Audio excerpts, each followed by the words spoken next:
구약성경 1206페이지의 말씀 보도록 하겠습니다. 에스겔서 35장인데요. 9절에서 15절까지의 말씀입니다.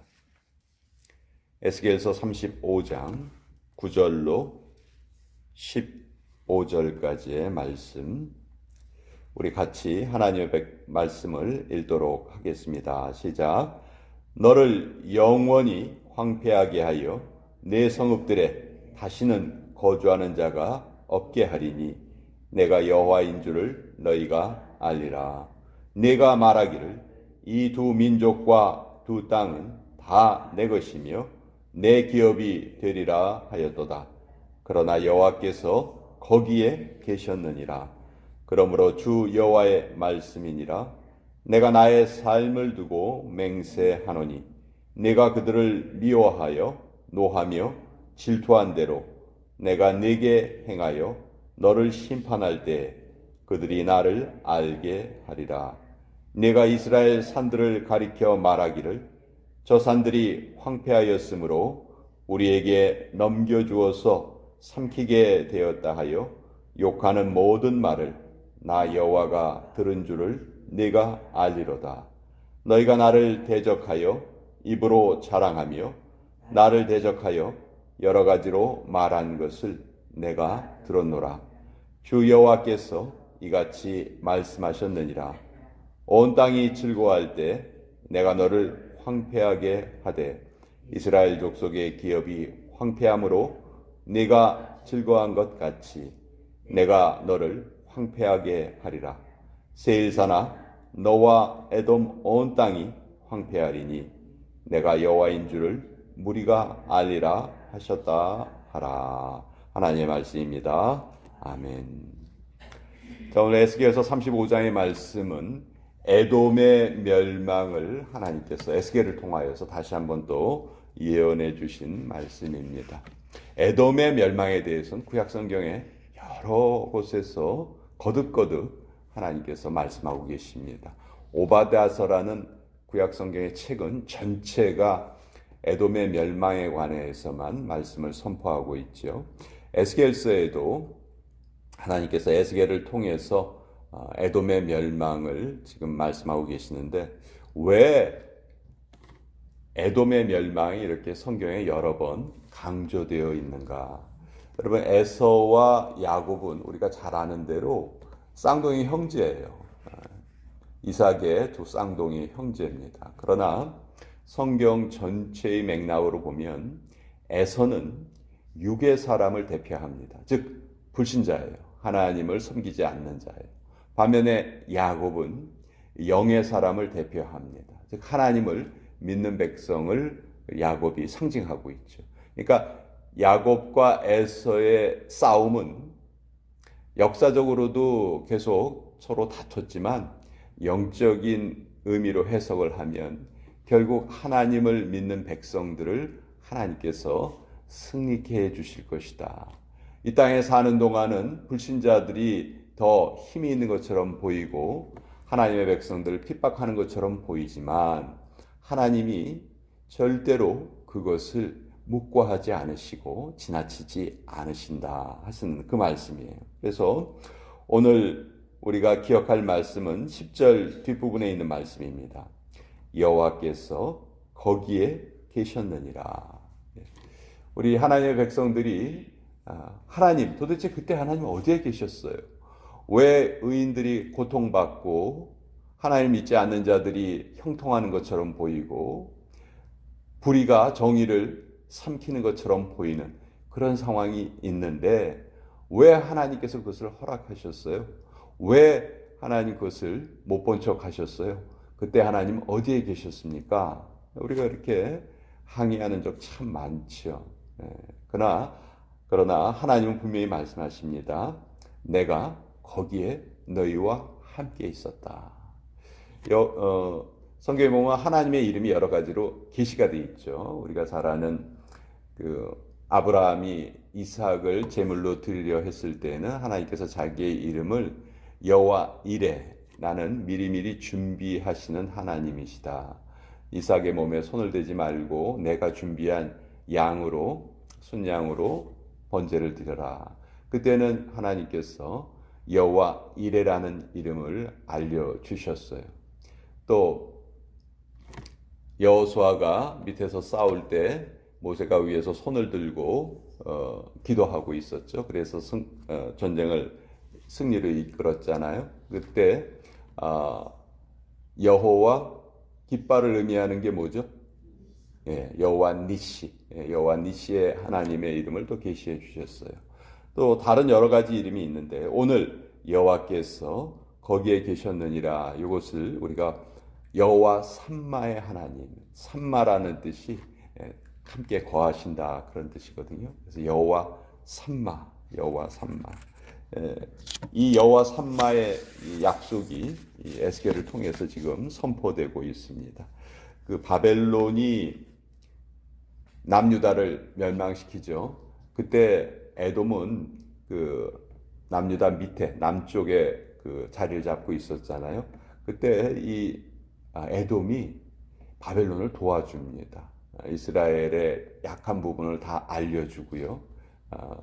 자기들이 직접 손을 쓰지는 않지만 이스라엘을 어떻게 하면 멸망시킬 수 있을지를 에돔이 다 이야기를 해줘요.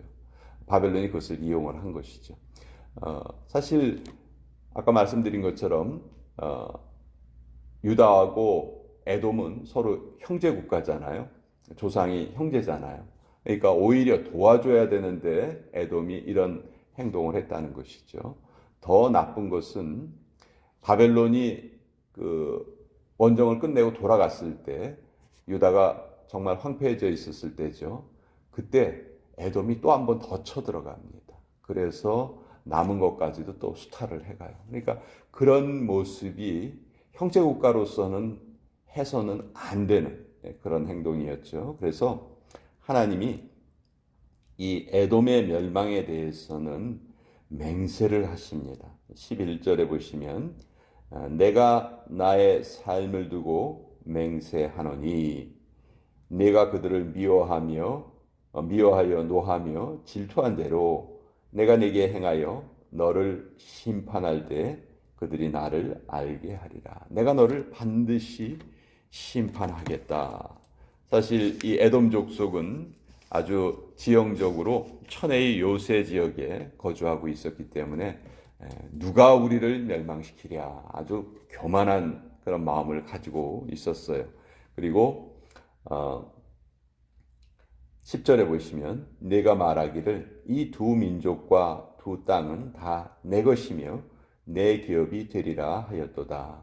여기에 두 민족과 두 땅은 에서와 야곱을 뜻하는 거예요. 즉 이스라엘 땅도 내 것이고 에돔 땅도 내 것이고, 우리가 남유다가 멸망당하면 이곳을 우리가 다 차지하고 우리가 다 지배할 거야, 그런 생각을 하고 있었다는 거죠.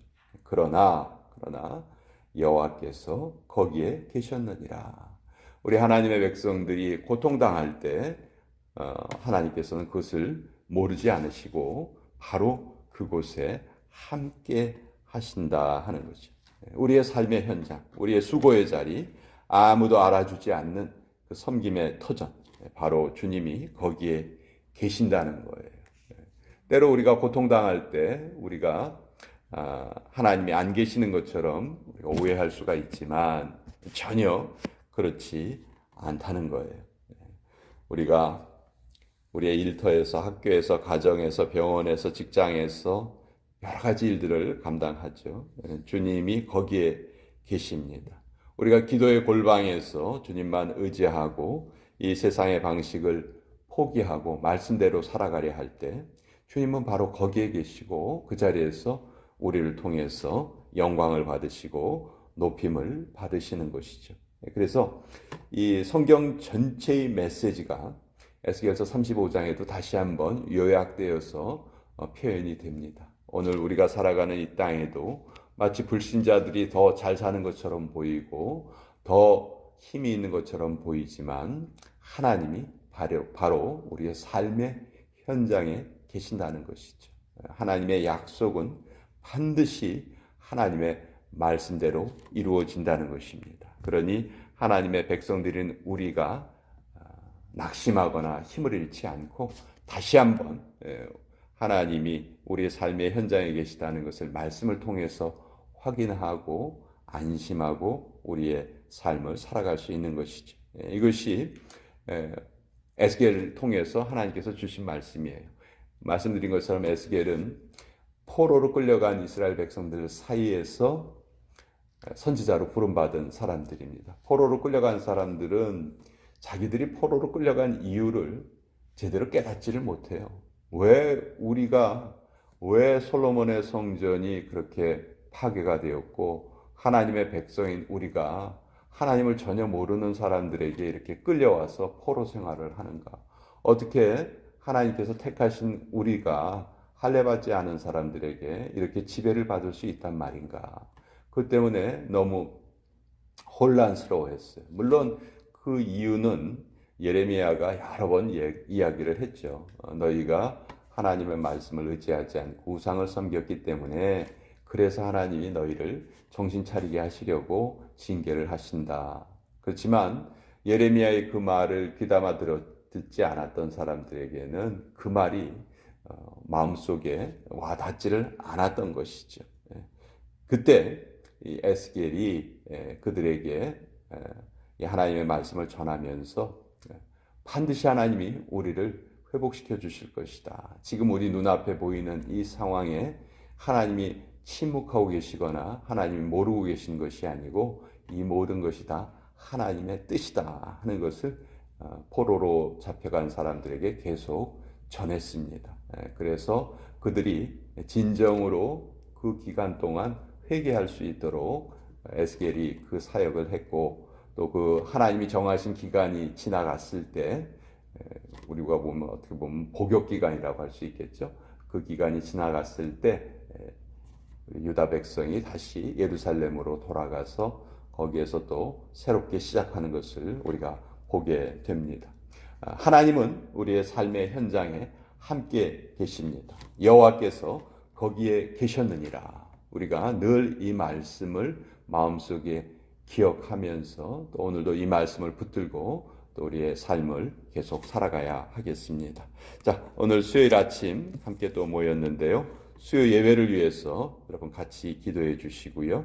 또 오늘 주신 말씀을 잘 기억하면서 어떤 상황에서도 하나님이 우리와 함께 계심을 잊지 않고 살아가겠습니다. 삶이 어려우면 어려울수록 우리가 더 열심히 하나님 붙들겠습니다. 그 마음을 다시 한번 기도로 올려드리도록 하겠습니다.